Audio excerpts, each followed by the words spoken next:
Rinduku bertemu denganmu,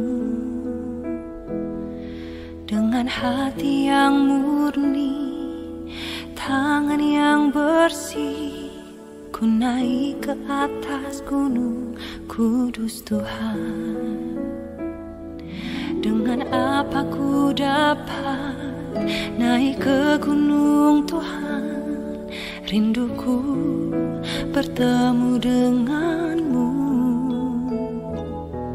dengan hati yang murni, tangan yang bersih. Ku naik ke atas gunung kudus Tuhan. Walau gelombang badai menerpaku, kan tetap berdiri tegak memandang wajah-Mu Tuhan. Takkan ku serahkan hidup kepada dunia ini, setia selesaikan pertandingan. Aku berjanji mengejar yang berkenan kepada Bapa. Kebenaran, damai sejahtera, sukacita oleh Roh Kudus. Aku berjanji hidup dalam kekudusan bersama Bapa.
Setia melayani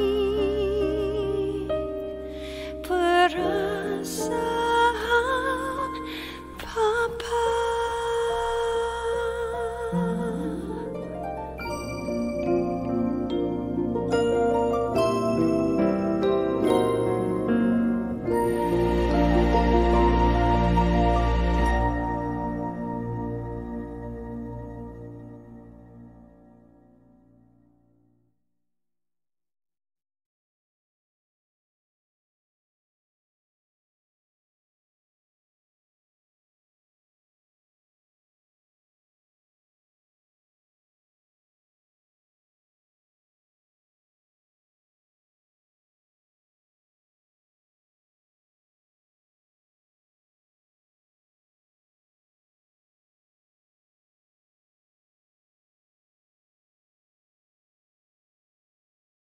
Inginkan Tuhan, Engkau menciptakan kami serupa dan segambar dengan Tuhan, dan hari ini kami mau memahami itu, supaya apa yang Engkau ciptakan atas kehidupan kami maksimal, Tuhan. Kami tidak membuang segala sesuatu yang sudah Kau taruh di dalam hidup kami. Mari Tuhan, urapi setiap kami, dan kami mengikat setiap iblis kuasa kegelapan yang hendak mencuri firman pagi hari ini. Kami hardik, kami dorong keluar dari ruangan kami masing-masing, di dalam nama Tuhan Yesus, dan kuasa Roh Kudus bekerjalah menjamah kami, melembutkan hati dan pikiran kami di dalam nama Yesus. Yang percaya katakan, amin, amin, amin. Silakan duduk. Shalom semuanya. Ini sebetulnya gereja Permisan juga gabung ya, Permisan di Nusa Kambangan. Cuman nggak tahu kenapa mereka belum gabung, mungkin karena memang terbiasa terlambat. Saudara yang di Lapas Pontianak, kelas 2 Pontianak, jangan suka terlambat ya. Setiap kali kita melakukannya, pastikan on time ya, untuk menghormati kehadiran Tuhan dalam nama Yesus. Amin. Oke, hari ini eh, kalian semua sudah kenal saya ya? Mengaku ada yang sudah, yang kemarin yang belum datang, tapi baru-baru, itu boleh datang lagi. Oke, boleh saya perkenalkan diri. Nama saya Christiana Hapsari, biasa dipanggil Bu Ana, dan kami dari Keluarga Kerajaan Surga, sebuah komunitas, bukan gereja ya, tapi sebuah komunitas di mana isinya anggotanya adalah dari Kristen dan Katolik, dari seluruh gereja-gereja di Indonesia. Siapapun yang mau gabung, kami belajar firman setiap hari, mengubah cara berpikir kita selaras dengan firman Tuhan. Dan harapan saya adalah kita semua mengalami janji-janji Tuhan, mengalami apa yang ada di dalam, tertulis di dalam Alkitab, ya, janji-janji Tuhan itu kita alami. Kita bukan menjadi orang yang tahu firman tapi tidak mengalami, tapi sungguh-sungguh setiap hari kita mengalami surga terbuka, sungguh-sungguh setiap hari kita mengalami realita Tuhan. Itu harapan saya. Dan anggota kita hari ini sudah mencapai 600 orang yang tergabung di dalam WA, tetapi yang tidak tergabung dalam WA sudah banyak sekali. Kami ada di YouTube, ketik saja Keluarga Kerajaan Surga. Di TikTok juga ada, ya. TikToknya akunnya nama saya Christiana Sari, dan Bapak Ibu bisa menikmati firman Tuhan setiap hari. Kita share firman Tuhan, dan harapan saya adalah mengubah cara berpikirmu sehingga engkau benar-benar menjadi manusia ilahi, supranatural, dan bukan manusia biasa. Amin. Itu harapan saya. Oke, demikian perkenalan saya. Panggil saja saya Bu Ana. Ya, salam kenal semuanya. Hari ini kalau kalian nanti ada pertanyaan, langsung angkat tangan, Bu. Saya tanya sebab saya tidak paham. Oke, karena memang tujuan saya mengajar firman adalah pengajaran ya, bukan khotbah, tetapi pengajaran yang membuat kalian paham dan mengalami firman. Oke, setuju ya? Nah, perhatikan teman-teman yang ada di lapas kelas 2 Pontianak. Ada di dalam kitab Matius 13, enggak usah dibaca, kamu perhatikan saja. Di Matius 13 itu ada empat jenis tanah hati. Ya, nanti kalian buka sendiri, kalian pelajari, nanti kamu cek hatimu itu yang bagian mana. Jadi itu ada 4, yaitu yang pinggir jalan, yang semak duri, yang batu-batu, dan yang subur. Nah, ini hati kita ini mempengaruhi kita ini nanti ngalami Tuhan atau tidak. Ya, sekali lagi, tanah hati kita, yaitu pikiran kita, hati kita, pikiran kita, hati kita, di jiwa kita ini ada 4 jenis, macam-macam manusia itu. Dengar firman kayak gini, pikirannya kemana-mana, berarti itu tanah hatinya pinggir jalan. Dengar firman tapi nggak paham apa-apa, itu pinggir jalan. Ya, dengar firman pikirannya ke rumah, dengar firman pikirannya ke narkoba, dengar firman pikirannya kepada entahlah kalian mikirin apa. Berarti itu tanahmu pinggir jalan. Ya. Dengar firman tapi hatinya keras. Tanahnya keras. Dengar firman tapi pikirannya dan hatinya seperti tanah yang keras. Sehingga benih firman itu berakar tapi cuman akarnya sedikit. Kena hantaman masalah dia bisa murtad. Ya, itu hati yang keras. Hati yang keras itu bisa macam-macam. Dia pahit, sakit hati, tidak bisa mengampuni. teringat terus dengan masa lalu. Enggak bisa ngampuni gitu loh.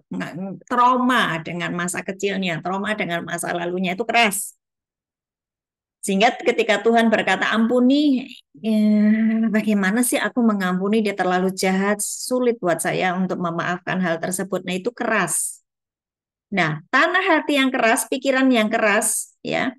Engkau dengar firman apa saja, sebentar berkata amin, yes amin. Tapi begitu engkau kena masalah, engkau gampang murtad.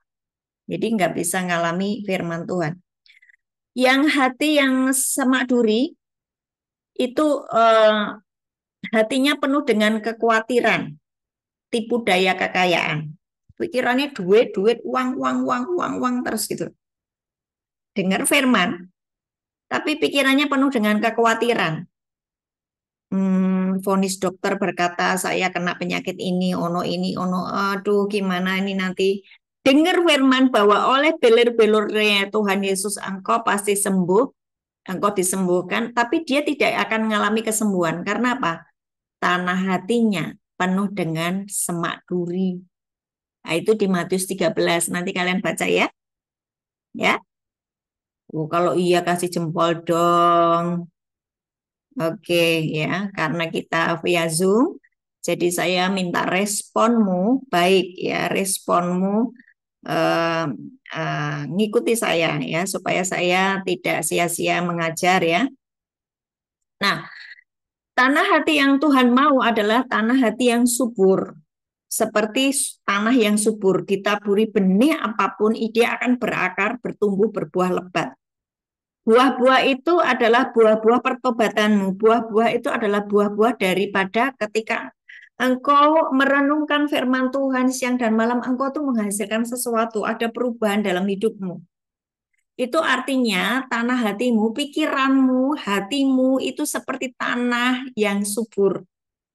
Sehingga dengar firman apa saja engkau ngalami. Saudara, engkau yang hatinya keras, ya, meskipun setiap hari ibadah, bahkan engkau menjadi pelayan Tuhan, kalau hatimu keras, hatimu keras itu bisa macam-macam, ya, trauma, sulit mengampuni. Aku ini ya gini nih, gitu. Engkau tidak mau berubah, hatimu keras. Saudara bisa kehilangan keselamatan. Karena apa? Benih firman yang ditaburkan tidak mengubah hidupmu. Engkau yang dulu suka nipu-nipu tetap nipu. Engkau yang dulu suka menyembunyikan sesuatu dan tidak akurat hidupmu tetap tidak akurat. Walaupun setiap hari ibadah, walaupun setiap hari engkau menjadi pelayan Tuhan.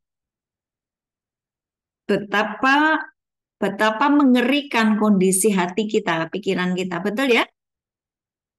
Oh, yang berkata betul kasih jempol gitu dong. Oke, ngerti ya? Paham ya? Makanya hari ini saya mengajak kalian ketika dengar firman, engkau harus menyiapkan hati dan pikiranmu seperti tanah yang gembur, tanah yang subur. Sehingga setiap benih ditaburkan itu tidak dicuri iblis. Engkau keluar dari ruang ibadah mendapatkan sesuatu, bukan apa ya tadi firmannya, aku lupa semuanya. Ya, saya nggak mau itu seperti itu. Pastikan, biasakan ketika engkau dengar firman, engkau menyiapkan hati yang bersih, hati yang siap untuk ditaburi kebenaran firman Tuhan, sehingga ada sebuah perubahan di dalam hidupmu. Katakan amin ya. Oke, sekarang kita masuk ke dalam judulnya, ya. Jadi paham ya kenapa kok dengar firman setiap hari tapi tidak mengubah sesuatu. Engkau yang penjahat tetap penjahat, engkau yang tukang nipu tetap tukang nipu, engkau yang sakit hati tetap sakit hati, engkau yang baperan tetap baperan. Kenapa? Ketika dengar firman seperti ini, engkau tidak mempersiapkan hatimu dan pikiranmu seperti tanah yang gembur, ya, seperti tanah yang subur, ya. Oke, hari ini saya mengajak teman-teman untuk mempersiapkan hati dan pikiranmu. Katakan bersama-sama dengan saya dalam nama Tuhan Yesus. Siapkan hati dan pikiranku. Seperti terbuka dari kekerasan hatiku. Aku tidak mau khawatir tentang hal-hal kehidupanku. Aku mau percaya penuh pada setiap benih firman Tuhan. Aku mempersiapkan pikiran dan hatiku menjadi seperti rahim rohani. Sehingga ketika benih firman disampaikan, merenungkannya. Aku merenungkannya. Siang dan malam. Dan akan terjadi sesuatu dalam hidupku. Amin, amin, amin. Oke, thank you untuk responnya. Bagus. Saya suka kalian bisa meresponi ya. Oke, mari kita lihat hari ini keberadaanmu sebagai orang yang diciptakan itu diberi kuasa dan otoritas, sebab engkau ini anak Allah, ya. Baca dulu di Yohanes 1 ayat 12 sampai 14. Yohanes 1 ayat 12 sampai dengan 14. 12 sampai 14. Tetapi semua orang yang menerimanya diberinya kuasa supaya menjadi anak-anak Allah, yaitu mereka yang percaya dalam namanya, orang-orang yang diciptakan bukan dari darah atau dari daging, bukan pula secara jasmani oleh keinginan si orang laki-laki, melainkan dari Allah. Ayat yang ke-14 terakhir, firman itu telah menjadi manusia dan diam di antara kita, dan kita telah melihat kemuliaannya, yaitu kemuliaan yang diberikan kepadanya sebagai anak tunggal Bapa, penuh kasih, karunia, dan kebenaran. Amin. Ya, ayat itu luar biasa, betul ya?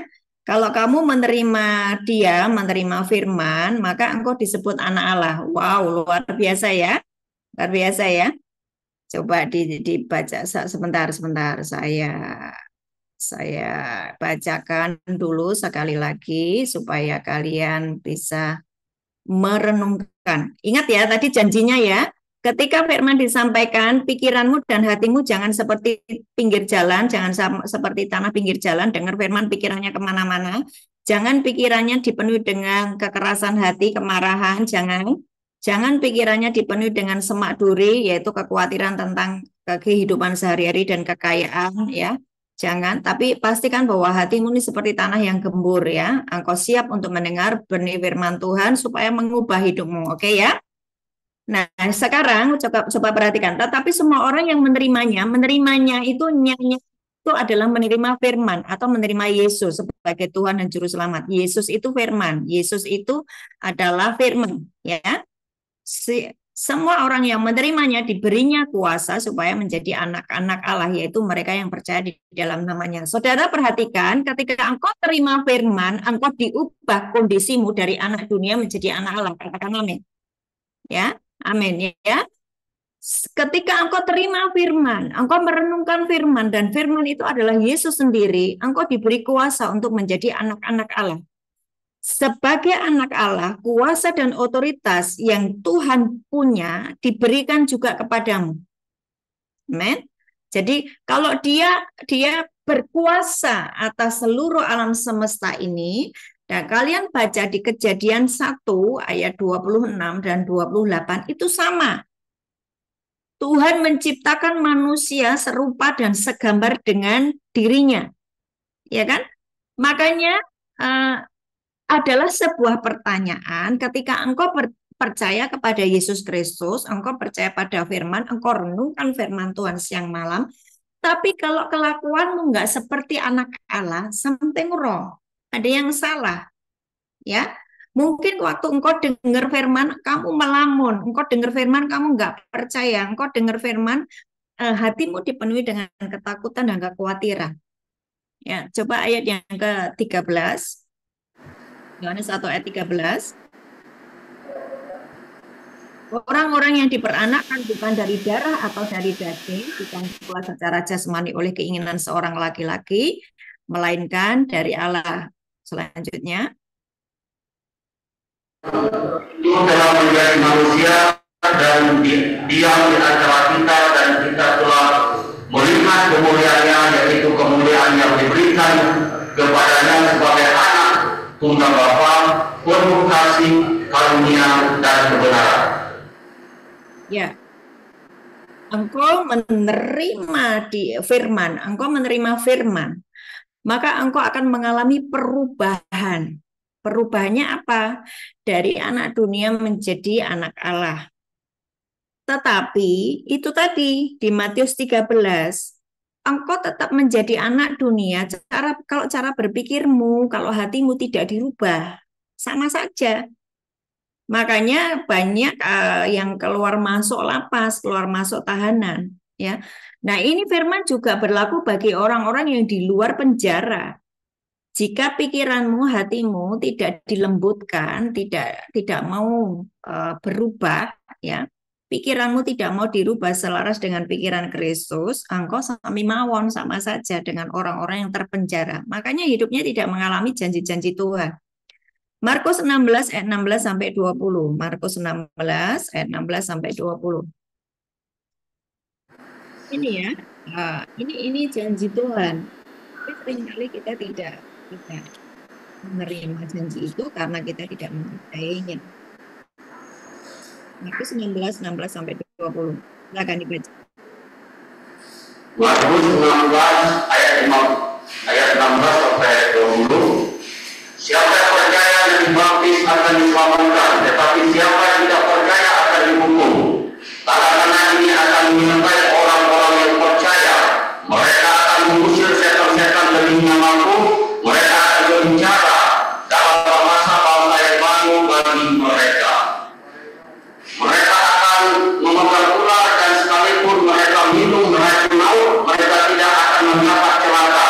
Mereka akan meletakkan tangannya atas orang sakit, dan orang itu akan sembuh. Sesudah Tuhan Yesus berbicara demikian kepada mereka, terangkatlah ia ke surga, lalu duduk di sebelah kanan Allah. Mereka pun pergilah memberitakan Injil ke segala penjuru, dan Tuhan turut bekerja dan menentukan firman itu dengan tanda-tanda yang menyertainya. Amin. Saudara perhatikan, ada begitu banyak orang yang percaya mengaku Yesus sebagai Tuhan dan Juru Selamatnya, tetapi lihat setan di rumahnya dia kabur, ketakutan. Betul nggak? Ketika ada kamu lagi sendirian di lorong rumah sakit, kamu lihat kuntilanak, kamu lihat genderuwo, kamu lari terbirit-birit. Betul nggak? Ketika ada saudaramu kerasukan setan, kamu cemas, ketakut, kamu tidak mempercayai atau tidak mengalami firman ini. Bahwa kalau aku percaya sama Yesus, sebetulnya aku ngusir setan, bukan aku yang lari karena melihat setan. Ya, tapi banyak orang tidak mengalami seperti itu. Kenapa? Itu tadi. Dimulai dari ketika dia dengar firman, pikirannya kemana-mana. Dengar firman, hatinya keras. Dengar firman, hatinya masih dipenuhi dengan ketakutan dan kekhawatiran. Nah, saudara perhatikan, ketika kamu percaya kepada Yesus, kamu tumpang tangan pada orang sakit sembuh. Kamu yang sakit, kamu bisa berkata dalam nama Yesus, kalau hari ini jantungku ritmenya tidak teratur, bahkan aku dibilang bahwa aku harus pasang ring, aku mengalami pembengkakan jantung. Hei, kamu yang percaya kepada Yesus, kamu bisa berkata dan tumpang tangan pada orang sakit sembuh. Kamu bisa tumpang tangan pada tubuhmu sendiri dan kamu berkata kamu sembuh. Ketika engkau percaya kepada firman Tuhan, ya, kamu bisa minum racun maut dan tidak mati. Ini bicara apa sih? Saudara perhatikan, di luar sana ada begitu banyak orang-orang jahat. mereka membuat masakan-masakan yang itu sebetulnya masakan tidak sehat, makanan tidak sehat. Dan itu mereka jual murah supaya apa? Dia untung untuk dirinya sendiri. Ya, dia untung untuk keuntungannya besar untuk dirinya sendiri. Nah, saudara, ayat ini Tuhan sudah mempersiapkan di masa mendatang ada begitu banyak makanan-makanan tidak sehat. Kamu minum racun maut tidak mati. Maksudnya apa? Ya kebetulan yang kamu konsumsi itu tidak sehat. Ya, makanan-makanan yang kamu makan hari ini tuh bukan makanan sehat, udah kecemar macam-macam. Tapi jangan khawatir bahwa kamu ini manusia ilahi, kamu ini anak Allah. Di dalam dirimu ada DNA ilahi. Minum racun maut tidak mati. Bahkan lebih bagus kalau kamu rajin puasa. Ya, rajin puasa dan bertanya, Tuhan ini boleh aku makan atau enggak? Tuhan ini boleh aku masukkan dalam tubuhku atau enggak? Yuk mesti tanya sama Tuhan seperti itu, ya. Nah, tapi kalau itu tidak sempat karena kamu lapar dan buru-buru, Tuhan berkati, sucikan, kuduskan, tahirkan dalam nama Yesus. Minum racun maut tidak mati. Atau ada orang yang sengaja mau mencelakai hidupmu, ya, membuat santet, membuat apa namanya makanan dan minuman yang beracun untuk something wrong something yang membuat itu sebetulnya kejahatan yang ingin ditimpakan kepadamu. Tapi firman Tuhan berkata minum racun maut tidak mati. Itu benar-benar engkau alami. Jadi jangan bentar-bentar ngomong, oh ini aku begini karena aku disantet. Loh, kalau kamu sebentar-sebentar jatuh karena disantet orang, dikerjain orang, kamu nggak ngerti di dalam dirimu ada yang ilahi. Betul nggak? Karena apa? Nggak percaya firman. Kenapa bisa kamu tidak percaya firman padahal setiap hari ikut ibadah? Hatimu, pikiranmu tidak kamu siapkan menjadi tanah hati yang bersih, yang subur. Dengar firman pikirannya kemana-mana. Saudara yang di belakang, yang lapas Pontianak masih ngikuti saya. Kalau kalian masih ngikuti saya, lambai-lambaikan tangan. Oke. Saya mau waktu-waktu yang singkat hari ini, aku nggak tahu ya, ke depan itu akan terjadi apa. Tetapi hari ini kalau engkau dengar firman, engkau maksimalkan pikiranmu dan hatimu untuk dengar firman dan nangkap sungguh-sungguh firman Tuhan, engkau benar-benar dibedakan dan diistimewakan. Nggak akan ngalami yang namanya bencana alam, nggak akan ngalami yang namanya aniaya antikris, nggak akan ngalami yang namanya kesusahan besar yang akan menimpa seluruh bumi. Katakan amin. Ya, jadi mari responi firman dengan benar, dengan baik, dengan sikap hati yang seperti tanah yang subur. Oke? Lukas 10 ayat 19 sampai 20. Lukas 10 19 sampai 20. Lukas 10 ayat 19 sampai 20. 10 ayat 19 sampai ayat 20. Murid itu kembali dengan gembira dan berkata, Tuhan, juga setan-setan takut kepada kami demi namamu. Lalu kata Yesus kepada mereka, aku melihat titik-titikmu seperti bintang dari langit. Sesungguhnya aku telah memberitakan kuasa kepada kamu untuk menginjak ular dan kalajengking dan kuasa untuk menahan kekuatan musuh sehingga tidak ada yang akan membahayakan kamu. Namun demikian janganlah kamu bersuka cita karena roh-roh itu takluk kepadamu, tetapi sukacitalah karena namamu ada terdapat di sorga. Amin. Sesungguhnya aku telah memberikan kuasa kepada kamu. Akunya huruf besar ya. Artinya bahwa Yesus sudah memberikan kepada kita kuasa untuk apa? Menginjak ular dan kalajengking. Dan kuasa untuk menahan kekuatan musuh sehingga tidak akan ada yang membahayakan kamu. Itu keberadaanmu. Engkau menjadi manusia ilahi. Engkau anak Allah, mengusir setan, menginjak ular dan kalajengking. Jangan kamu pelihara ular dan kalajengking. Maksudnya apa? Memelihara ular dan kalajengking, engkau anak Allah, tapi kejahatan itu terus kau pelihara di dalam dirimu. Engkau harus mengusir setiap bujukan-bujukan iblis yang membuat engkau kembali menjadi manusia lama. Engkau harus berkata, no iblis, dengar. Hari ini aku adalah ciptaan yang baru, yang lama sudah berlalu, yang baru sudah tiba. Aku adalah ciptaan yang baru, aku adalah manusia yang baru. Demikianlah hendaknya aku memandangnya bahwa aku sudah mati bagi dosa dan hidup bagi Allah di dalam Kristus. Itu harus menjadi cara berpikirmu. Ketika tawaran-tawaran untuk melakukan dosa itu datang kepadamu, engkau harus menginjak ular dan kalajengking itu dan berkata, tidak. Sebab hari ini keberadaanku adalah anak Allah. Jika firman itu nempel di dalam dirimu, jika engkau pikirannya masih teringat dengan firman, kamu niscaya tidak akan jatuh bangun terus di dalam dosa. Engkau dirubah menjadi manusia ilahi.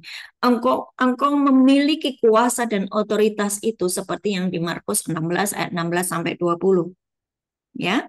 Sesungguhnya aku Yesus memberikan kuasa kepada kamu untuk menginjak ular dan kalajengking dan kuasa untuk menahan kekuatan musuh sehingga tidak akan ada yang membahayakan kamu. Tuhan sudah janji. Kenapa engkau tidak mengalami janji Tuhan? Yaitu tadi pikiran dan hatimu enggak siap. Nggak percaya kepada firman Tuhan, penuh dengan ketakutan dan kekhawatiran, penuh dengan pikiran-pikiranmu sendiri. Sementara Roma 12 ayat 1 sampai 2, kalau engkau itu mau ibadah yang sejati, kamu harus mempersembahkan tubuh, jiwa, dan rohmu sebagai persembahan yang hidup, kudus, dan berkenan. Artinya pikiranmu dan hatimu sepakat dengan firman. Itu ibadahmu sejati. Berubahlah oleh pembaruan akal budimu, apa caramu berpikir harus berubah. Kalau engkau benar-benar mau dirubah, engkau harus memiliki cara berpikir yang baru. Roma 6 ayat 11 tadi. Demikianlah hendaknya cara saya memandangnya, saya berpikir, cara berpikir saya, paradigma saya, cara saya berpikir bahwa saya sudah mati bagi dosa, hidup bagi Allah dalam Yesus. Itu harus menjadi pola pikirmu. Perubahan cara berpikir. Kalau perubahan cara berpikir itu tidak ada di dalam dirimu, percuma engkau ditahan 7 tahun, 10 tahun dalam lapas, engkau akan kembali menjadi orang-orang yang dipenjara.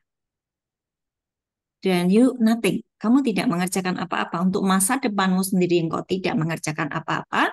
Atau engkau nggak mungkin nggak di penjara, tetapi engkau sakit bertahun-tahun dan engkau tidak mengalami kesembuhan. Kenapa? Di dalam pikiranmu ada penjara.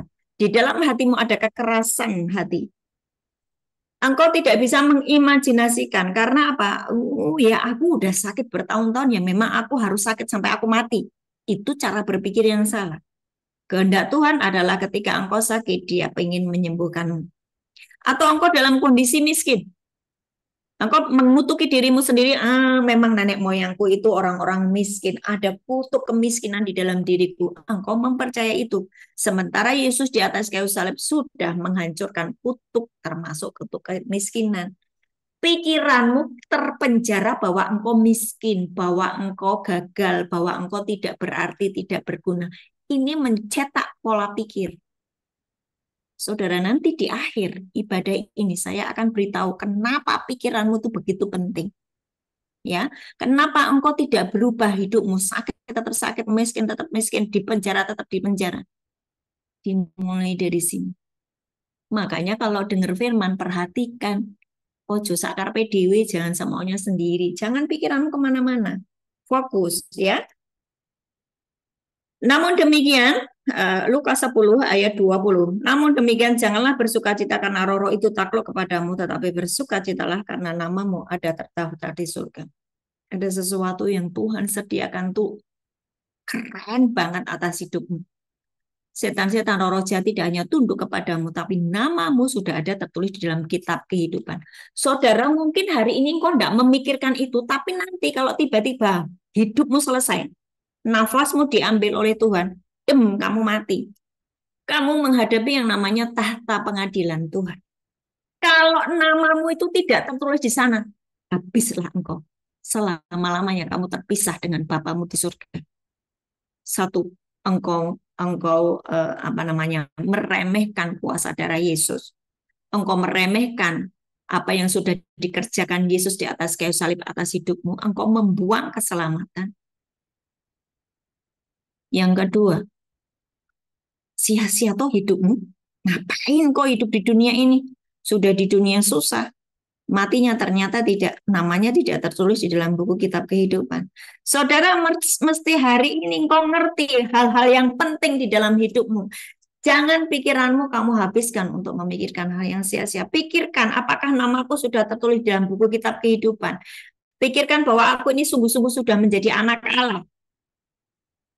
Apakah aku ini masih sama seperti dunia? Apakah aku belum berubah cara pembaruan budiku, akal budiku itu belum berubah?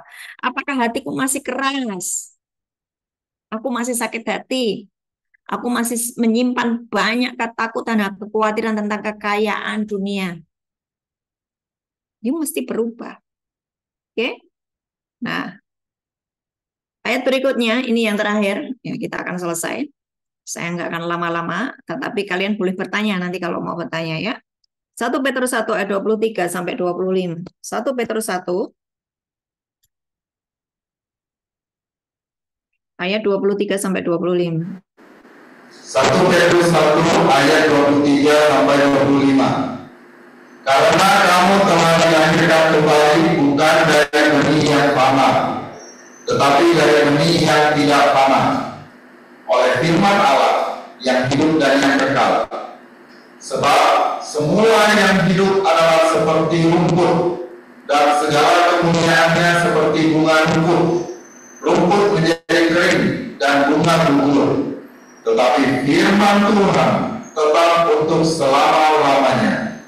Inilah firman yang disampaikan Injil kepada kamu.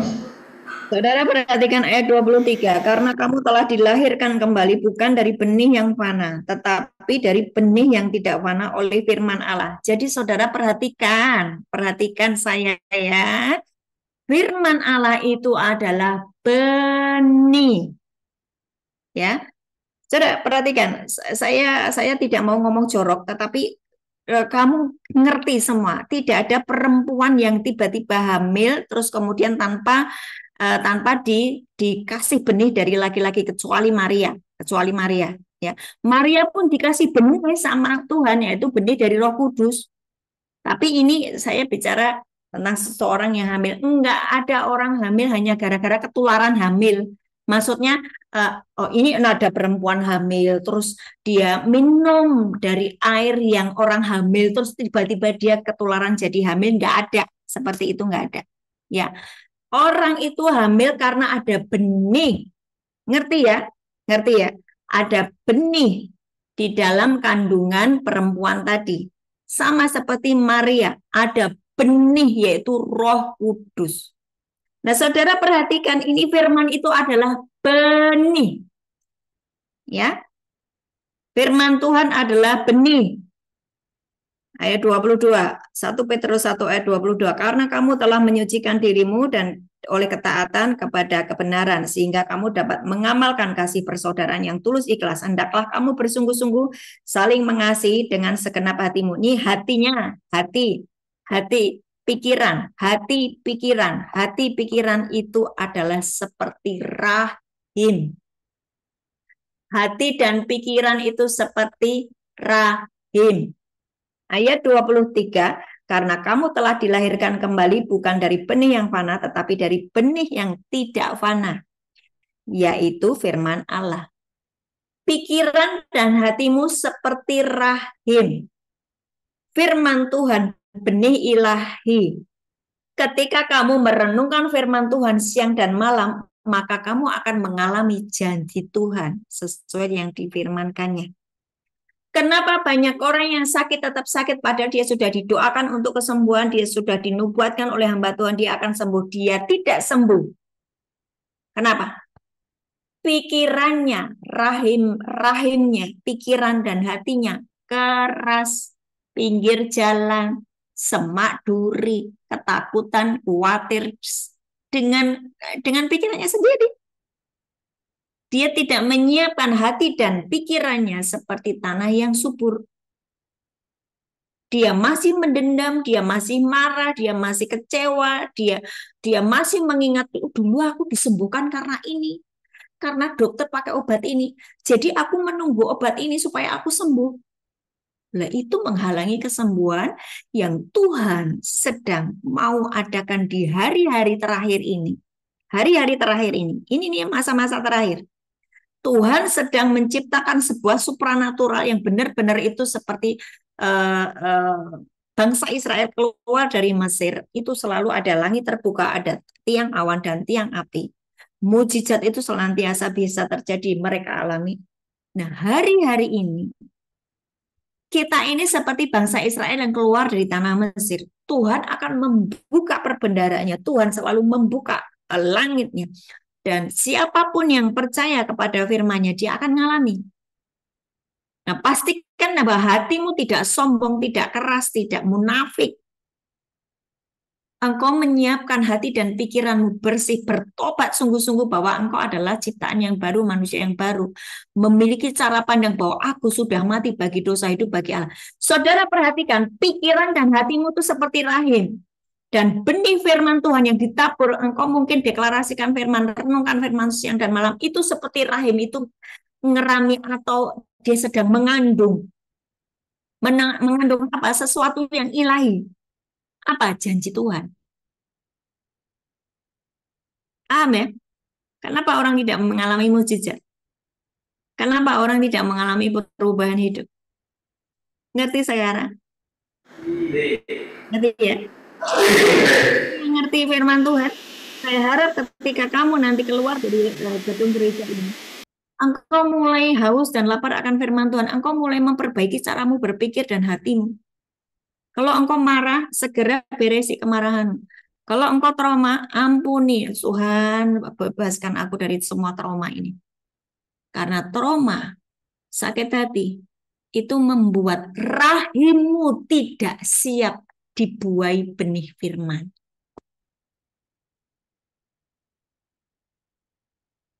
Ada sebuah cerita begini. Ya. Istri seorang hamba Tuhan ini sering membuat kesaksian kesembuhan. Tapi istrinya itu nggak sembuh. Istrinya punya sakit penyakit di matanya, yang mana itu minusnya sampai -9. Dan itu dia kalau nggak ada kacamatanya, dia bisa kayak orang buta. Ya, dia begitu tergantung sama kacamatanya.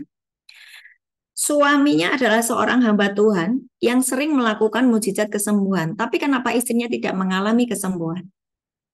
Dia tidak mengalami kesembuhan, bertahun-tahun tidak mengalami kesembuhan, padahal sudah didoakan oleh hamba-hamba Tuhan yang lainnya. Ya, akhirnya ketika ada ibadah kesembuhan, dia nyingkir ke belakang. Dia nggak mau didoakan kesembuhan karena dia sudah berpikir, ya memang aku sakit -9. Ya, jadi dia tidak mau didoakan kalau ada hamba Tuhan yang datang. Ini kisah nyata. Ini kisah nyata. Nggak mau kalau ada hamba Tuhan, dia akan lari ke belakang dan nggak usah urusi saya lah. Memang saya ini sudah sakit seperti ini. Suatu hari ada seorang hamba Tuhan yang sangat diurapi dan dia memanggil itu si istri hamba Tuhan itu, ya, dan berkata, sini, saya akan berdoa untuk kesembuhan. Tapi kan hatinya sudah ngeblok tuh, sudah menolak kesembuhan. Dia sudah berpikir bahwa aku ini sakit, tidak mungkin sembuh. Nah, waktu hamba Tuhan itu berkata, tutup matamu, ya kan? Tutup matamu. Belum disuruh buka, dia sudah membuka. Gitu lagi terus, tutup matamu. Apa yang kau lihat, ya kan? Tutup matamu. Apa yang kau lihat? Hamba Tuhan itu bertanya. Terus dia melek. Nggak lihat apa-apa. Tutup matamu. Apa yang kamu lihat? Itu hamba Tuhan sedang mengajar kuasa imajinasi di dalam pikirannya. Tutup matamu. Apa yang kamu lihat? Tapi perempuan itu buka matanya. Nah, akhirnya dia, ini pendeta ngapain ya, ini hamba Tuhan ini gila. Wong aku sudah tutup mata, aku tutup mata yang nggak lihat apa-apa. Ini saudara, perhatikan. Kalau di dalam dirimu, di dalam pikiranmu tidak ada imajinasi yang diaktifkan.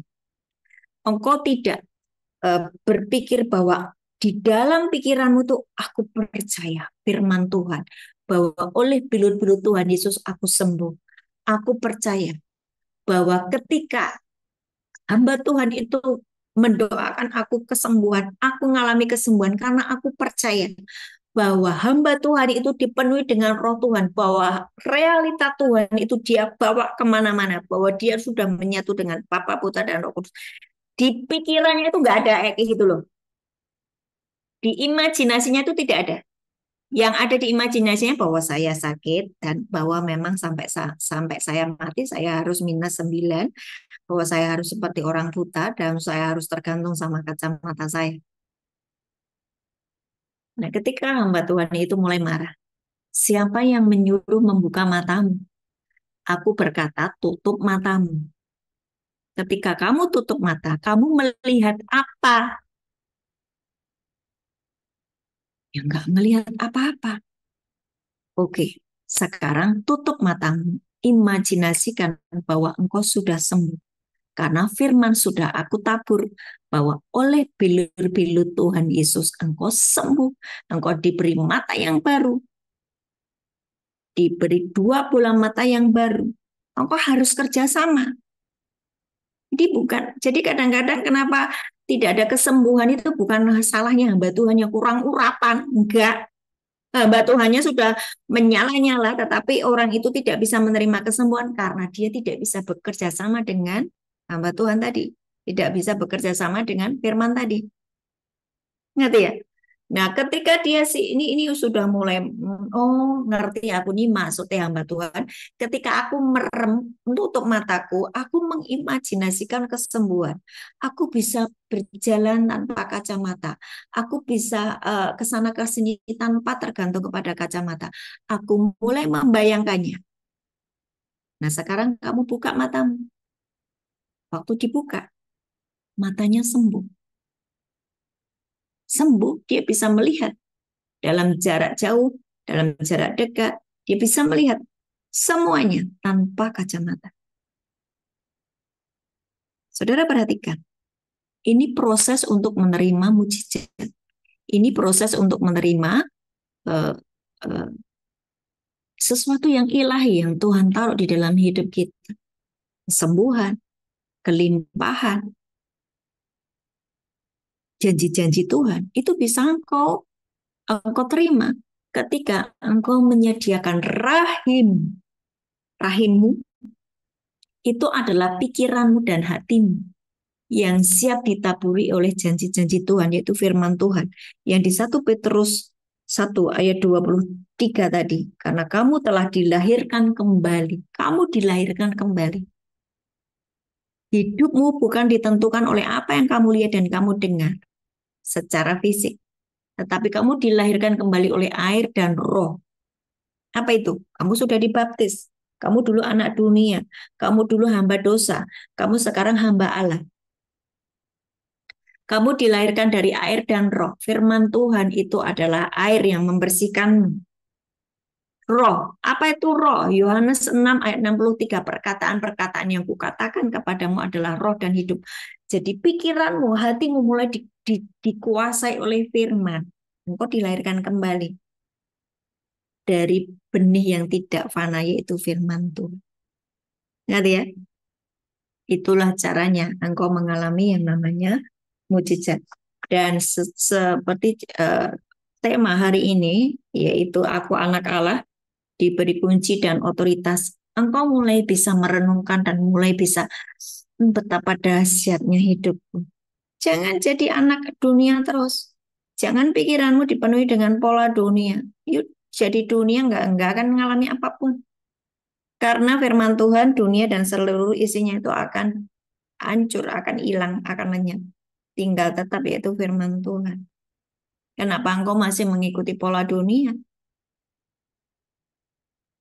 Paham ya yang saya sampaikan ya.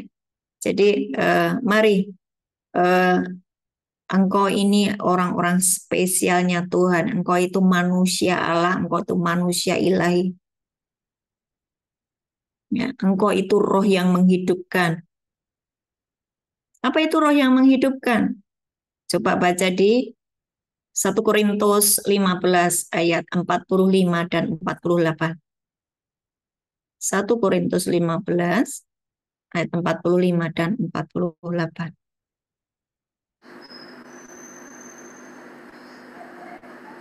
1 Korintus 15, 45 dan 48. 1 Korintus 15 ayat 45. Seperti ada tertulis, manusia pertama Adam menjadi makhluk yang hidup, tetapi Adam yang akhir menjadi roh yang menghidupkan. Terus 48. 46 ya. 46. Tetapi yang Tuhan mengadakan bukanlah yang rohaninya, tetapi yang alamiah. Kemudian barulah datang yang rohaninya. Manusia pertama berasal dari tubuh tanah dan bersifat jasmani. Manusia kedua berasal dari sorga. Makhluk-makhluk alamiah sama dengan dia yang berasal dari tubuh tanah, dan makhluk-makhluk sorgawi sama dengan dia yang berasal dari sorga. Ya, ayat 45 berkata bahwa engkau bukan hanya makhluk hidup, itu Kejadian 2 ayat 7. Ketika Tuhan menciptakan manusia, Tuhan mengembuskan nafasnya dan engkau manusia itu disebut makhluk yang hidup. Tetapi ketika itu Adam yang pertama. Tapi hari ini engkau percaya kepada Adam yang kedua, yaitu Yesus Kristus. Ketika engkau percaya kepada Yesus Kristus, engkau tidak hanya sebagai makhluk hidup, tetapi roh yang menghidupkan. Kamu adalah manusia ilahi. Yang di ayat 45, kami adalah makhluk-makhluk surgawi. Sama seperti Bapamu di surga. Engkau ilahi. Engkau makhluk surgawi. Itu keberadaan. Jangan kau tukar dengan kesukaan dan kenikmatan duniawi. Jangan kau tukar. You nothing nanti kalau kamu tukar dengan dunia. Nah, saudara, hari ini kau menyadari keberadaanmu. Kalian diberkati hari ini? Apakah kalian ada yang mau bertanya? Silakan. Ada, baik. Nama saya Timotius Manjan. Yang perlu saya tanyakan di sini, saya jadi orang Kristen memang semenjak kecil sampai sudah tua, dan saya dipulihkan pertumbuhan iman saya ketika saya masuk di penjara. Saya kurang lebih 36 bulan. Saya sudah mengalami Tuhan. Saya rajin membaca firman Tuhan, rajin berdoa setiap waktu, secara khusus jam 1 malam, jam 2 saya tetap harus saya berdoa kepada Tuhan dan membaca firman Tuhan itu setiap hari, setiap waktu saya perlukan firman Tuhan itu, rindu untuk mendengar firman Tuhan. Tetapi jiwa saya ini masih penuh dengan kemarahan, ketidaksabaran. Yang ditanyakan begini, Pastor, bagaimana untuk mengatasi emosi yang saya miliki saat ini? Terima kasih. Manusia diciptakan terdiri dari 3, yaitu tubuh, jiwa, dan roh. Ya, tubuh, jiwa, dan roh. Ketika engkau sudah mengalami Tuhan, engkau sudah belajar setiap pagi jam 1:30, jam 2:30 kamu bangun, kemudian nyembah, kamu membaca firman Tuhan. Tetapi bertahun-tahun engkau masih sulit untuk mengendalikan kemarahanmu. Saudara baca di 2 Korintus 10 ayat 3-4. 3-5. 2 Korintus 10 ayat 3-5. Itu berkata begini, di dalam dirimu ada yang namanya benteng-benteng. Benteng-benteng itu ada di jiwa. Saudara perhatikan tadi ya, manusia tadi itu tubuh, jiwa, dan roh. Nah, jiwa itu isinya pikiran, perasaan, emosi, keinginan. Nah, itu tadi loh, yang senggol bacok. Dengar apa tuh pengen marah cepet-cepet. Ya, karena hidup kita dikuasai oleh panca indera di tubuh. Dengar sesuatu pengen marah, lihat sesuatu pengen ngamuk. Itu berarti di jiwanya ada benteng. Bentengnya belum dirubuhkan. Saudara baca di 2 Korintus 10 ayat 3-5. Coba dibaca. 1 Korintus pasal 10 ayat 3 sampai ayat 5. Mereka semua makan makanan rohani yang sama,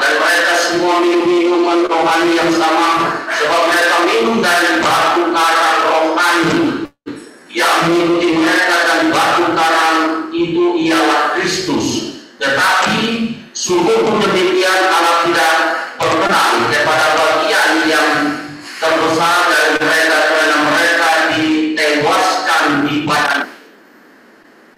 Salah bacanya Pak. 2 Korintus 10. Pelan-pelan.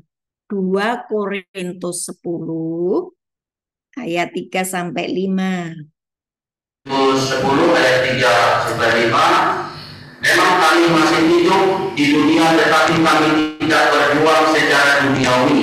Dan senjata kami dalam perjuangan bukanlah senjata duniawi, melainkan senjata yang diperlengkapi dengan kuasa Allah yang sanggup untuk meruntuhkan benteng-benteng.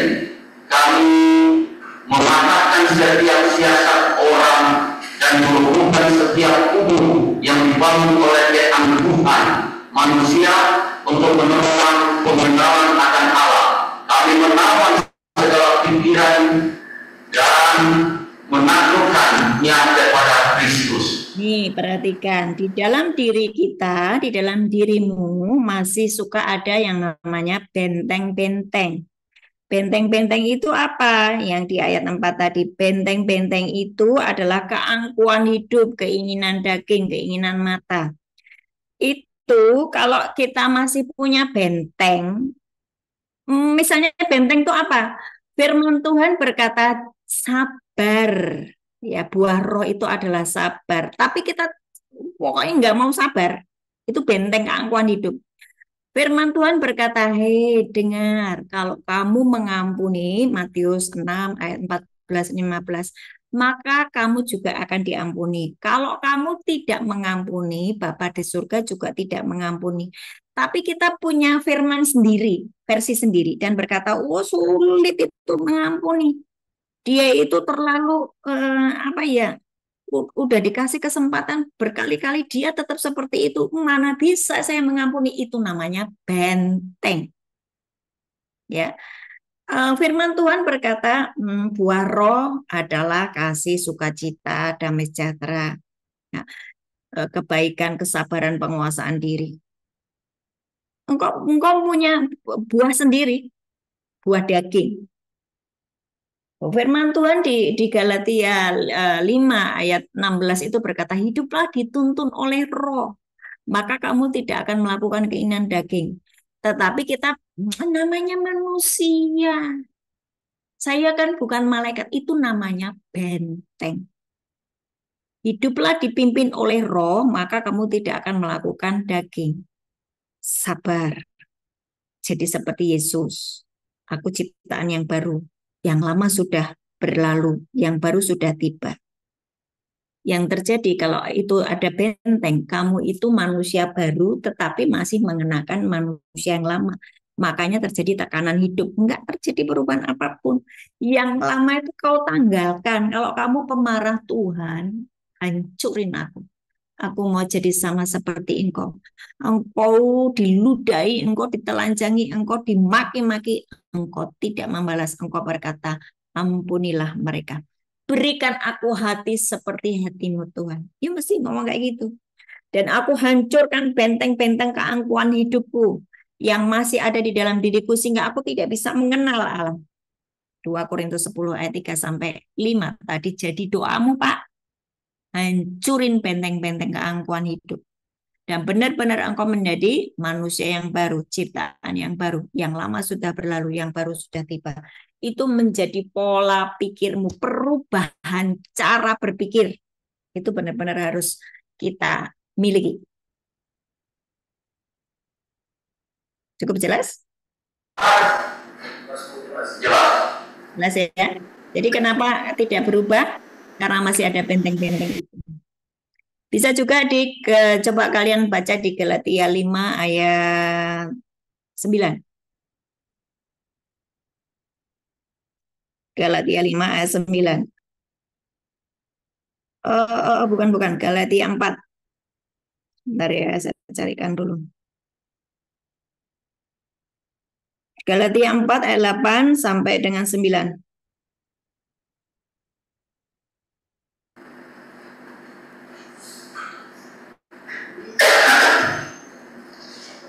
Galatia 4 ayat 8 sampai ayat yang ke-9 yang berbunyi demikian.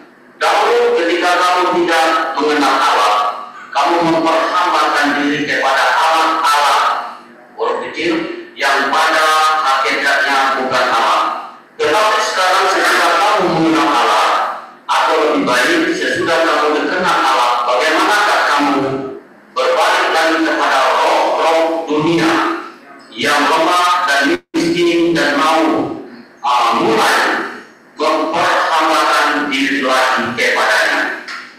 Nah, roh-roh dunia yang lemah dan miskin itu termasuk roh kemarahan, Pak. Roh kemarahan, roh perzinahan, roh narkoba, roh perselisihan, itu roh-roh dunia. Kalau kita ini masih marah, masih suka berzina, masih suka dusta, bohong, ngambil milik orang, nyuri, itu berarti dikuasai oleh roh-roh dunia. Jadi tidak hanya benteng-benteng tadi itu yang belum rubuh, tapi juga dipenuhi dengan roh-roh dunia. Dan Tuhan menginginkan, ini jadikan doamu ya Pak, semua yang engkau merasa aku kok sulit berubah. Jadikan Yesaya 36 ayat 25-26 ini menjadi doamu. Tuhan, berikanlah kepadaku hati yang baru dan roh yang baru. Roh yang baru apa? Roh yang dipenuhi dengan roh Tuhan, bukan roh-roh dunia. Itu berdoanya begitu, Pak. Saya jamin kamu berdoa pakai firman Tuhan, kamu pasti berubah. Berdoalah memakai firman Tuhan, ucapkan firman, renungkan bahwa pikiranmu tadi dan hatimu adalah rahim rohani. Pasti engkau berubah. Kalau hari ini pertanyaanmu, Bu, kenapa aku tidak bisa berubah? Padahal aku sudah baca Alkitab, sudah doa, sudah nyembah setiap pagi, bangun pagi. Kenapa aku tidak berubah? Doakan Yehezkiel 36 ayat 25-26. Silakan dibaca. Itu menjadi doamu, permintaan.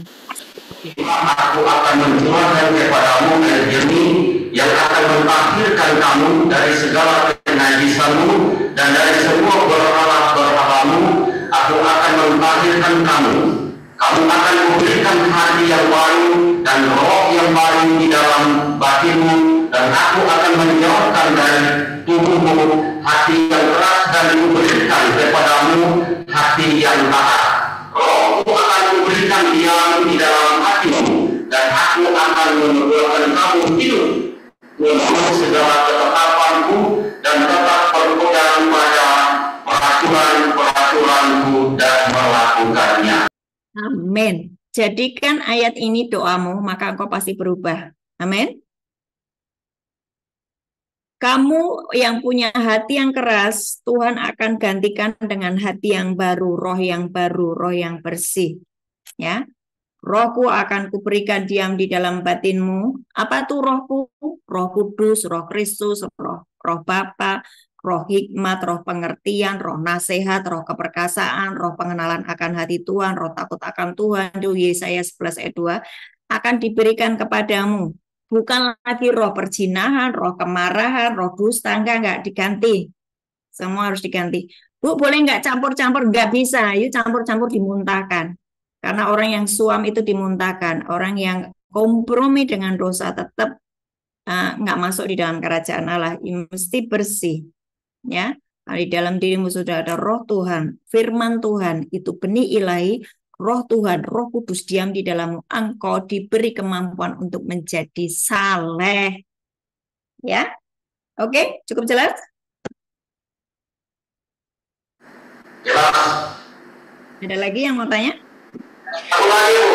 Satu lagi, Mister. 10 lagi boleh kalau kalian masih punya waktu sampai jam 12. Tanda-tanda orang itu dikuasai Roh Kudus, apakah dia itu rajin berdoa setiap saat, setiap waktu, dia rajin membaca firman Tuhan setiap pagi dan malam, berpuasa, berdoa, apakah itu tanda-tanda dikuasai Roh Kudus? Tolong dijelaskan. Terima kasih. Nah, orang dikuasai oleh Roh Kudus terlihat dari buahnya. Orang rajin baca Alkitab, kalau maki-maki sesamanya terus, berarti buahnya bukan buah Roh Kudus, bukan dipenuhi oleh Roh Kudus. Tanda-tanda orang dikuasai oleh Roh Kudus atau dipenuhi Roh Kudus kelihatan dari buahnya. Yuk baca di Galatia 5 ayat 22 sampai 23. Buah roh adalah yuk punya kasih, ada sukacita, damai sejahtera, ada kebaikan, kelemah lembutan, ada penguasaan diri, ada kemurahan hati, itu buahnya. Kalau buahnya tidak seperti itu berarti dipenuhi oleh roh dunia. Walaupun rajin baca Alkitab, dia menjadi orang yang dipenuhi dengan roh agamawi. Rajin ibadah, dosa jalan terus. Jelas? Jelas. Tanya lagi dong. Saya suka kalau dikasih tanya. Mungkin ada teman-teman yang lain kepada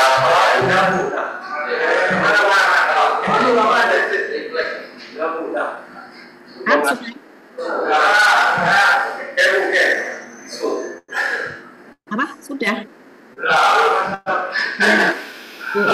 Bu, nanti kalau kebanyakan saya waktu nanti memang ya pikirannya. Oke, hari ini kalian paham keberadaanmu sebagai anak Allah ya. Ingat ya, pikiranmu dan hatimu itu adalah rahim. Rahimmu siap dibuahi oleh benih firman Tuhan atau enggak, tergantung dari sikap hatimu. Kalau hatimu keras, pikiranmu kemana-mana, percuma diajari firman Tuhan, percuma baca Alkitab. Ya, hatimu masih luka, sulit mengampuni, berarti itu hatimu keras. Lakukan firman Tuhan, maka hatimu akan menjadi lembut. Lembut, minta hati yang lembut, hati yang baru, roh yang bersih. Oke? Hari ini siapa yang kalau kamu yang sakit boleh maju ke depan, saya akan berdoa untuk kesembuhan. Atau engkau sering kerasukan, ada yang sering kerasukan? Ada yang sering mimpi buruk?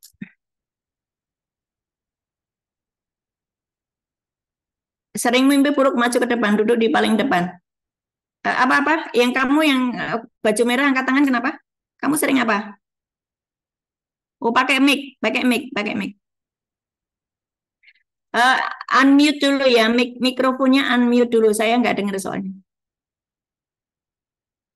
Mikrofonnya di. Saya mau mendukung dalam doa, nama saya Timotius Gajah. Saya pengajuan program pembebasan bersyarat itu sudah 1 tahun yang lalu di depan Glasgow Pontianak. Saya dimutasikan di lapas Glasgow Pontianak. Sampai hari ini SK saya belum terbit. Saya mohon mendukung dalam doa. Kawan-kawan yang sebelum saya 2 bulan mereka ada keluar, tapi saya kalau dihitung saya ini orang yang paling aktif ke gereja, orang yang rajin, orang yang tidak pernah membuat masalah, tapi SK saya 1 tahun ini belum terbit. Saya mohon dukung dalam doa. Saya cuma dukung dalam doa. Saya dukung dalam doa setiap malam, saya berdoa, saya berpuasa, saya baca firman Tuhan. Tetapi kenapa SK saya belum keluar? Sudah 1 tahun. Terima kasih. Tunggu Pak, Bapak yang baju hitam ya. Pak, kita ini berdoa, kita ini yang menjadi umatnya, bukan kita Tuhannya, ya. Jadi milikilah kerendahan hati. Jangan seperti orang yang punya power gitu loh. Milikilah kerendahan hati. Tuhan, apa yang salah dalam diriku? Ampuni aku kalau aku ini sombong. Ampuni aku kalau aku ini keras hati. Ampuni, hancurkan benteng-benteng di dalam diriku Tuhan. Dan hari ini aku mau minta mujizat, minta kemurahan-Mu, mercy and grace-Mu untuk segera Tuhan SK-nya turun suratnya turun dan aku dibebaskan. Jadi kita ini bukan Tuhannya. Kita ini orang umatnya yang minta dengan belas kasihan. Seperti Daud itu loh, hancur hati. Yang dibutuhkan dari Bapak adalah hancur hati. Oke ya? Oke, yang Bapak yang maju di depan ini yang garis merah dan hitam, kau sakit apa Pak? Saya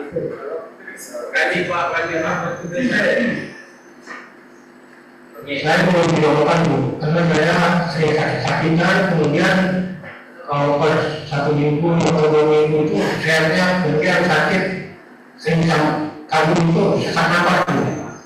Oh, sesak napas. Kamu masih ngerokok enggak? Enggak, saya tidak merokok, tidak menyambung itu udah tidak tahun. Saya mau di pengalaman baru saya ke sini itu ke juga bisa sama dokter, tapi itu tidak berobat. Kemudian saya minum obat, kemudian seminggu atau di bawah 1 minggu itu tak lagi penyakitnya. Jadi mau dibutuhkan Bu, karena yang pertama yang bisa menimbulkan penyakit. Oke, kamu dulu Pak.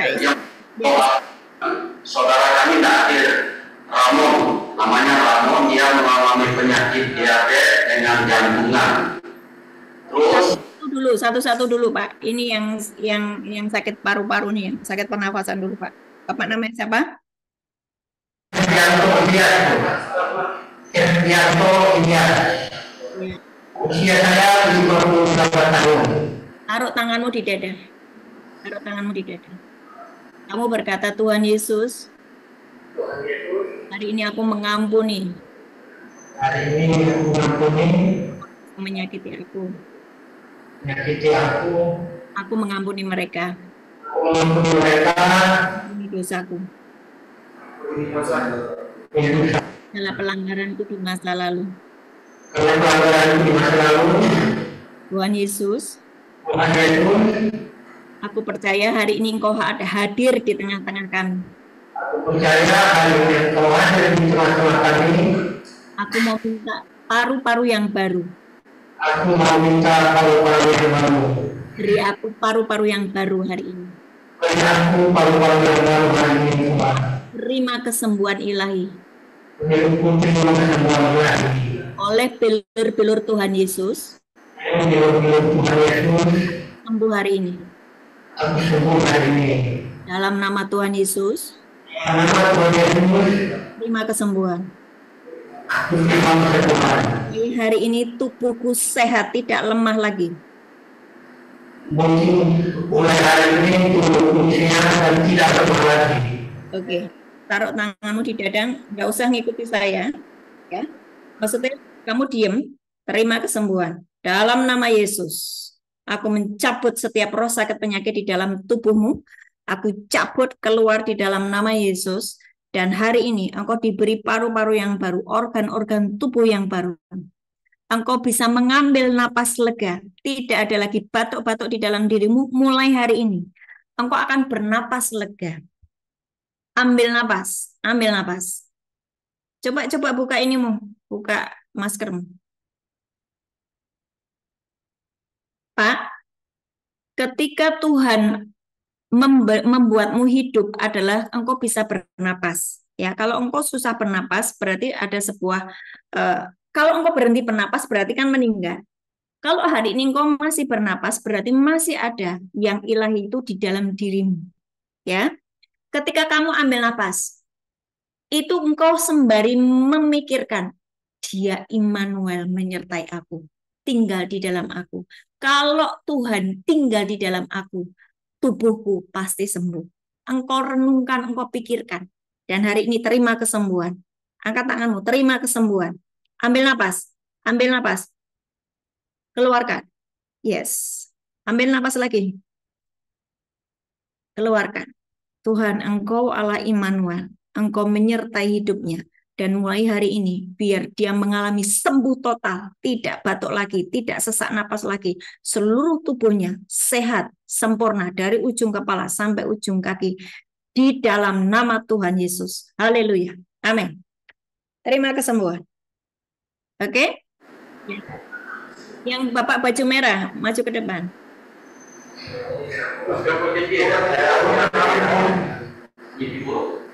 Ya, ada. Apa? Ini Bu, malam setiap kata lain coba saya lompat Bu, jadi setiap malam Selasa mimpi yang buruk, Ibu pasti tahu ya Bu. ya original. Ya, selalu mimpi buruk. Apalagi di malam Selasa, gitu ya. Selasa malam apa malam Selasa? Malam Selasa. Oke. Aku tahu bahwa setiap hari itu adalah hari yang baik. pernah guru nggak atau ngilmu atau pernah memasukkan sesuatu jimat ke dalam tubuhmu? Pernah? Pernah. Kok pasti kita ngomong tuh? Pernah kan? Pernah. Jadi malu ngomong tuh. Semuanya kalian yang duduk di belakang ya, kalian yang pernah memasukkan jimat-jimat ke dalam tubuhmu, ya, itu berarti engkau melakukan perjanjian dengan kuasa gelap atau perjanjian dengan roh jahat. Hari ini kamu hanya diberi pilihan dua, pilih ikut Tuhan apa pilih ikut setan. Kalau pilih ikut Tuhan, kamu batalkan perjanjianmu dengan setan. Kalau pilih Tuhan, kamu batalkan perjanjianmu dengan setan. Hari ini, yuk saya berdoa buat kalian, terutama yang Bapak baju merah yang sedang berdiri ini. Kalau kalian hari ini pernah melakukan perjanjian dengan kuasa gelap, dengan dukun-dukun, dengan paranormal, orang pintar, yaitu berarti kalian melakukan perjanjian dengan iblis.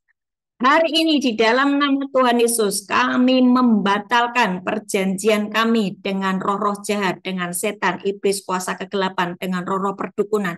Batal di dalam nama Yesus. Dan para malaikat Tuhan, biar hari ini menghancurkan setiap borgol-borgol yang ada di dalam diri mereka. Setan, iblis, kuasa kegelapan, keluar dari tubuh mereka hari ini. Dalam nama Yesus. Taruh tanganmu di dada, Pak. Taruh tanganmu di dada. Yes. Aku berkata kepada iblis, engkau roh jahat yang masih menguasai anak-anak Tuhan di tempat ini. Engkau roh jahat keluar dalam nama Yesus. Sebab hari ini kami membatalkan perjanjian kami dengan kalian semua. Iblis, roh jahat, batal oleh kuasa darah Yesus. Dan hari ini tubuh kami adalah bait Allah, tempat roh Allah bertahta. Tempat roh Allah bertahta, bukan tempat roh jahat, bukan tempat roh sakit penyakit. Tubuh kami adalah bait Allah, bersih, suci, kudus, tahir. Dalam nama Yesus, darah Yesus, darah Yesus, darah Yesus membersihkan roh, jiwa, dan tubuhmu. Dan engkau bebas dari perjanjian dengan iblis roh jahat, dan engkau tidak mimpi buruk lagi mulai dari malam hari ini. Engkau dipenuhi dengan sukacita, damai sejahtera, menyatu kembali dengan Bapa, Putra, dan Roh Kudus. Sukacita, damai sejahtera mengalir di dalam hati dan pikiranmu. Terjadilah atasmu dalam nama Yesus. Amin. Nggak akan mimpi buruk lagi karena dia sudah keluar. Jadi, tapi jangan bikin dosa lagi ya. Jangan punya lagi. Ya, oke? Oke, masih ada pertanyaan lagi? Atau sudah? Doakan orangnya sakit, cuma dia sakit di kamar. Saudara Ramon, dia sakit jantungan dengan diabetes. Oke. Angkat tanganmu masing-masing, semuanya angkat tangan. Kalian sudah ngerti bahwa kalian anak Allah. Ada kuasa ilahi, ada kuasa otoritas di tanganmu. Yuk kita berdoa. Hari ini kami berdoa Tuhan untuk saudara kami yang kena diabetes, atau saudara kami yang ikut Zoom yang kena stroke, atau siapapun hari ini yang sakit Tuhan. Kami berdoa di dalam nama Yesus. Kami mencabut roh diabetes, kami mencabut menghancurkan kutuk sakit penyakit diabetes ini di dalam nama Yesus. Tuhan jamah pikiran mereka, Tuhan jamah hati mereka, agar mereka tidak keras hati, agar mereka memiliki hati yang lembut, sehingga percaya kepada benih firman Tuhan. Dan pikiran dan hati mereka menjadi rahim, yang siap dipenuhi dengan benih firman Tuhan, janji-janji Tuhan, dan mereka mengalami kesembuhan ilahi hari ini. Yang stroke aku berkata, bangkit, bangun, dalam nama Yesus. Peredaran darahmu lancar kembali di dalam nama Yesus. Mulai bergerak-gerak kembali. Ada sebuah aliran listrik di dalam tubuhmu, sehingga itu menggerakkan tubuhmu mulai bisa bergerak. Engkau mulai bisa bergerak lagi di dalam nama Yesus. Dan aku berkata kepada diabetes, selesai. Kutuk sakit penyakit kanker apapun itu selesai hari ini dalam nama Yesus. Oleh belu-belu Tuhan Yesus sembuh, oleh darah Yesus sembuh dalam nama Yesus. Oke, mari bangkit berdiri jemaat. Bangkit berdiri. Bapak, kami mengucap syukur buat siang hari ini. Terima kasih buat benih firman Tuhan yang Engkau sampaikan hari ini. Kami bertobat sungguh-sungguh dengan hati dan pikiran kami yang suka memiliki hati yang jahat, pikiran yang kemana-mana, yang tidak fokus, Tuhan.